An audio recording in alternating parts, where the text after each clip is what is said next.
നമ്മളിങ്ങനെ ആയാൽ ശരിയാവില്ല ലാവി. എല്ലാവരും നമ്മളെ കളിയാക്കുന്നുണ്ട്. ഇനി കുറച്ച് നടത്തവും എക്സസൈസും ഒക്കെ വേണം. അങ്ങനെ രാവിലെ തന്നെ കാര്യമായി ഉപദേശിച്ച് ലാവിനെ നടത്താൻ ഇറങ്ങിയ എനിക്ക് ഇത് തന്നെ കിട്ടണം. കാരണം ലാവിക്ക് നടക്കാൻ ഒരു ഇൻട്രസ്റ്റും ഇല്ല. ലാവിക്ക് ഇൻട്രസ്റ്റ് ഇല്ലാത്തതുകൊണ്ട് എൻ്റെ ഇൻട്രസ്റ്റും പോയി. പിന്നെ കുറച്ച് ഫോട്ടോസൊക്കെ എടുക്കാമെന്ന് വിചാരിച്ചു. അതിനും ലാവി സമ്മതിക്കുന്നില്ല.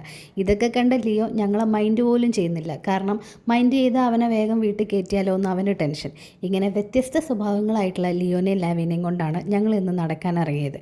കുറച്ച് കഴിഞ്ഞപ്പോൾ എനിക്ക് തന്നെ ഒരു കൺഫ്യൂഷൻ. ഞാൻ ലാവിനെ നടത്തുകയാണോ ലാവി എന്നെ നടത്തുകയാണോ എന്നുള്ളത്. കാരണം ലാവിക്ക് നടക്കാനേ താല്പര്യമില്ല. അതുകൊണ്ട് ലീഷും വലിച്ചിട്ട് എന്നെയും വലിച്ച് വീട്ടിലോട്ട് പോകാനാണ് ലാവി ശ്രമിക്കുന്നത്. ഞാൻ എങ്ങനെയൊക്കെയോ റോട്ടിലോട്ടാക്കി. അത് കണ്ടിട്ട് അതേപോലെ തന്നെ വലിച്ച് എന്നെ വീട്ടിലോട്ടും കയറ്റുന്നുണ്ട്.